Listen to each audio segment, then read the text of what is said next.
누가복음 12장. 그러는 동안 수천 명의 사람들이 모여들어 서로 밟힐 지경이 됐습니다. 예수께서 먼저 제자들에게 말씀을 시작하셨습니다. 바리새파 사람들의 누룩을 조심하라. 그들의 행위는 위선이다. 감추어진 것이 드러나지 않을 것이 없고 숨겨진 것이 알려지지 않을 것이 없다.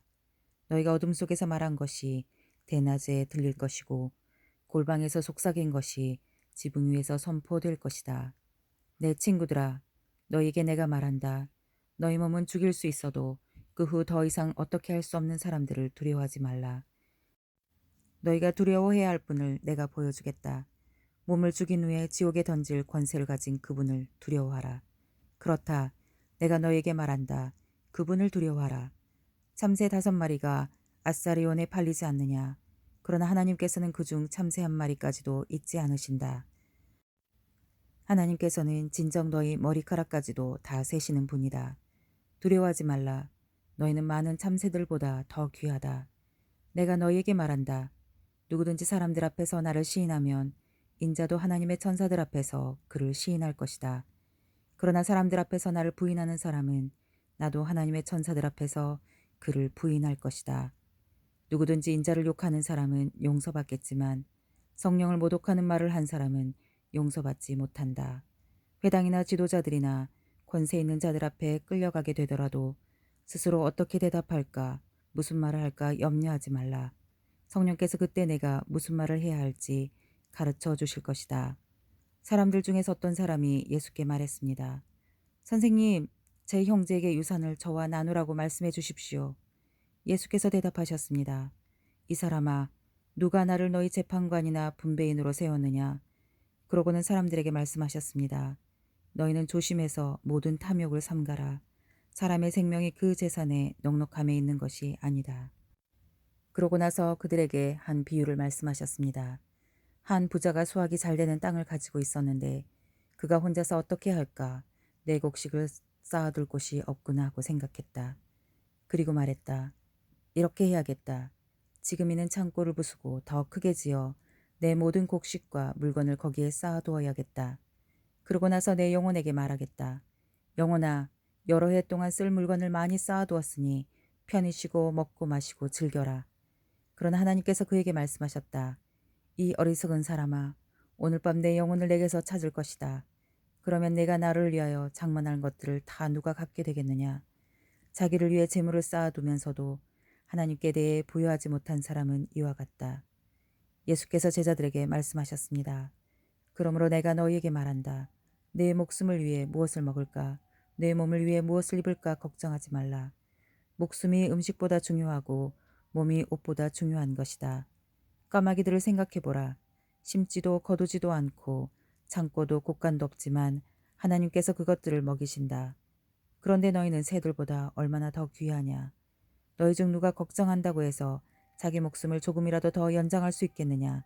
너희가 이렇게 작은 일도 제대로 못하면서 왜 다른 일들을 걱정하느냐. 백합꽃이 어떻게 자라는지 생각해보라. 일하거나 옷감을 짜지도 않는다. 그러나 내가 너희에게 말한다. 그 모든 영화를 누렸던 솔로몬도 이 꽃 하나만큼 차려입지 못했다. 오늘은 여기 있지만 내일은 불 속에 던져질 들풀들도 하나님이 그렇게 입히시는데 하물며 너희는 얼마나 더 잘 입히시겠느냐. 믿음이 적은 사람들아. 그러니 무엇을 먹을까 무엇을 마실까 찾지도 말고 걱정하지도 말라. 이런 것들은 다 세상 사람들이 추구하는 것이다. 아버지께서는 너에게 이것들을 필요하다는 것을 아신다. 그러므로 너희는 오직 그분의 나라를 구하라. 그리하면 이런 것들을 너희에게 더해 주실 것이다. 두려워하지 말라. 적은 무리여. 너희 아버지께서 그 나라를 너희에게 주기를 기뻐하신다. 너희 소유를 팔아 자선을 베풀라. 너희는 자신을 위해 닳지 않는 지갑을 만들어 없어지지 않는 재물을 하늘에 쌓아두라. 그곳에는 도둑이 들거나 좀먹는 일이 없을 것이다. 너희 재물이 있는 곳에 마음도 가는 법이다. 항상 허리에 띠를 두르고 등불을 켜놓고 있어야 한다. 마치 주인이 결혼잔치에서 돌아와 문을 두드릴 때 곧 열어두려고 대기하고 있는 사람들과 같이 되라. 주인이 돌아와서 종들이 깨어있는 것을 보면 그 종들은 복이 있을 것이다. 내가 진실로 너희에게 말한다. 그 주인은 허리에 띠를 두르고 그 종들은 식탁에 앉힌 다음 곁에 와서 시중을 들 것이다. 만약 주인이 한밤중이나 새벽에 오더라도 깨어있는 종들을 본다면 그 종들은 복이 있을 것이다. 너희는 이것을 알라. 만약 집에 도둑이 언제 들지 알았더라면 집주인은 도둑이 집에 들어오지 못하게 할 것이다. 그러므로 너희도 준비하고 있어야 한다. 인자가 생각지도 않을 때 올 것이기 때문이다. 베드로가 물었습니다. 주여, 이 비유를 저에게 하신 것입니까? 아니면 모든 사람에게 하신 것입니까? 주께서 대답하셨습니다. 누가 신실하고 지혜로운 종이겠느냐? 주인이 자기 종들을 맡기고 제때 양식을 나눠줄 일꾼이 누구겠느냐? 주인이 돌아와 종이 시킨 대로 일하는 것을 본다면 그 종은 복이 있을 것이다. 내가 진실로 너희에게 말한다. 주인은 그 종에게 자신의 모든 재산을 맡길 것이다. 그러나 그 종이 주인님이 오시려면 한참 멀었다라는 생각에 남녀 종들을 때리며 먹고 마시고 취해버린다고 하자.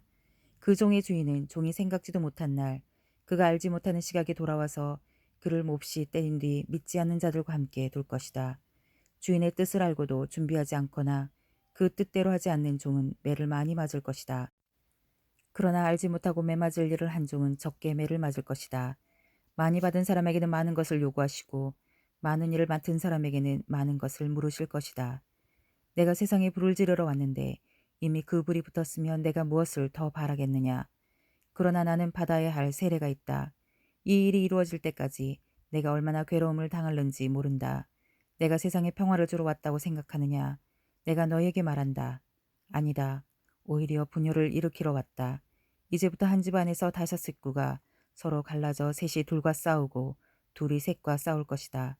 그들은 갈라져 부자간에 모녀간에 고부간에 서로 대립할 것이다. 예수께서 사람들에게 말씀하셨습니다. 너희는 구름이 서쪽에서 일어나는 것을 보면 즉시 폭풍우가 오겠구나라고 말한다. 그리고 그렇게 된다. 바람이 남쪽에서 불면 날씨가 덥겠구나라고 한다. 그리고 그렇게 된다. 위선자들아, 너희가 땅과 하늘의 기상은 분간할 줄 알면서 어떻게 지금 이 시대는 분간할 줄 모르느냐. 어찌해서 너희는 무엇이 옳은지 스스로 판단하지 못하느냐. 너를 고소하는 사람과 함께 관원에게 가게 되거든 너는 도중에 그 사람과 화해하도록 최선을 다하여라. 그렇지 않으면 그가 너를 재판관에게 끌어가고 재판관은 너를 형무소 관리에게 넘기고 형무소 관리는 너를 감옥에 가둘지 모른다. 내가 너희에게 말한다. 너희가 마지막 한 렙돈까지 다 갚기 전에는 그곳에서 나올 수 없을 것이다.